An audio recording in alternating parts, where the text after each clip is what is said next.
The question says there are 2 points on the coordinate planes, and then P is a moving point such that P is equal distance from A and B.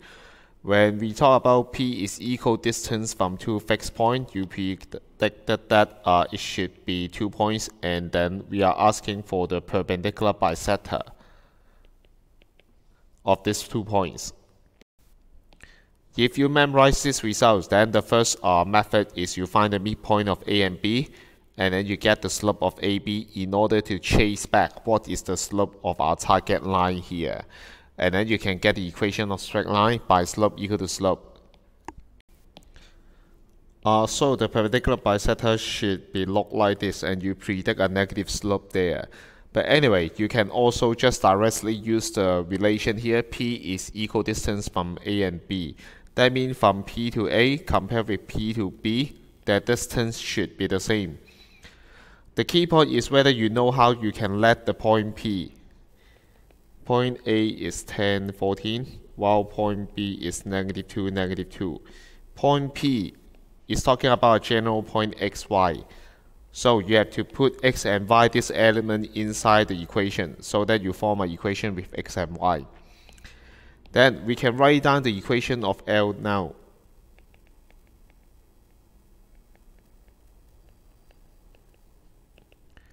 It is given that our constraint is PA equal to PB. To get the equation of two lines, we learn something like this formula, which is the distance formula here. If we have the x difference square and the y difference square should equal to our target length square. So therefore we write down something like square root. We compare P and A. So we have x difference, x minus 10. Whole thing square, and then together with the height difference, that means y minus 14. Whole thing square. And then we take square root, this is PA. We just do the same for PB. Square root, x difference, x plus 2 square, and then y plus 2 square. The square root cover the whole left hand side, whole right hand side. So basically we can take square to remove it on both sides. Then we just need to focus on x minus 10 square plus y minus 14 square.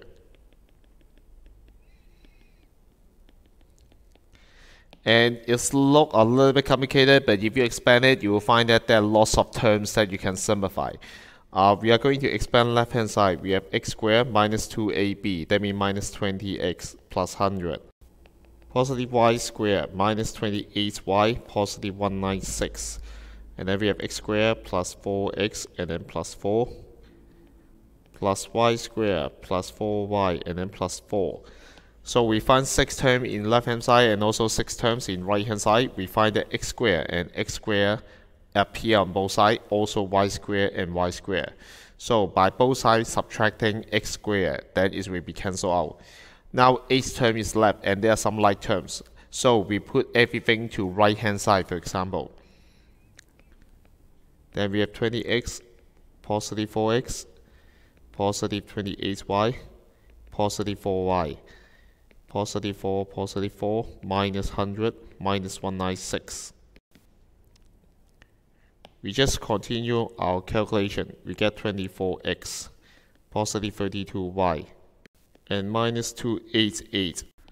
Then I realize that 0, 24, 32, and negative 288 are all divisible by 8. So I should simplify it by dividing both sides by 8. Then we get 3x, we get 4y, and then minus 36. That's the answer, 3x plus 4y minus 36 equals 0. That's the answer for part A, the equation of inverted L. Or you may use the perpendicular bisector method, you'll get the same result.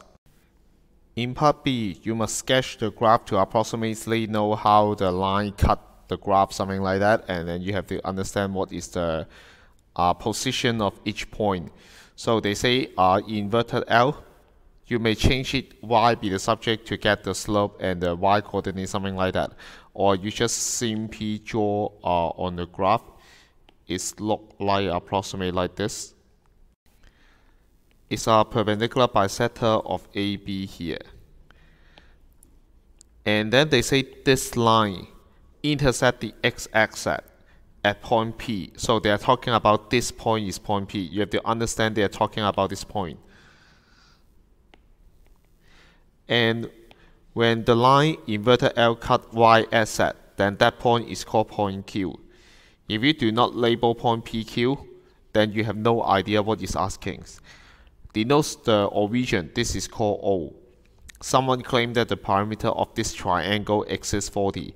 So triangle OPQ from O to P to Q, we are talking about this triangle. The perimeter of this triangle exists 40. We have to verify whether this claim is correct. So we are trying to find out OQ here. Basically from the origin, go up by how many steps, which means the position of Q. So we are searching for the y-intercept. On line L, every point on this line will fulfill this requirement. And what is special about point Q is we don't go left or right, and then we just go up directly. That means the x-coordinate is 0 something. So we consider at point Q, x is equal to 0. 3 times 0 plus 4y minus 36 equal to 0. 4y is equal to 36 and y is equal to 9. We know this position is 9.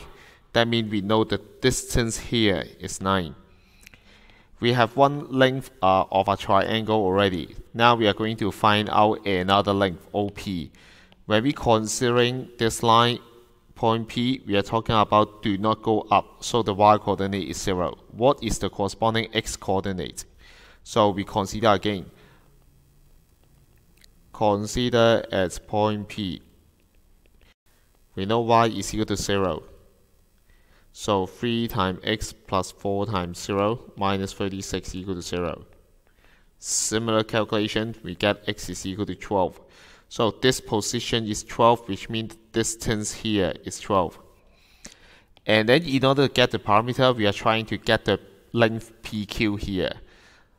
Because x-axis and y-axis always perpendicular. So next step is PQ is just equal to Pythagoras theorem. A squared plus b squared, 9 squared plus 12 squared here. Then we get 15. We are talking about the parameter, so we just simply get the parameter of triangle OPQ. The first length 9 plus 12 plus 15, it is 36, and the key point is this is not existing 40, it's smaller than 40, so we do not agree.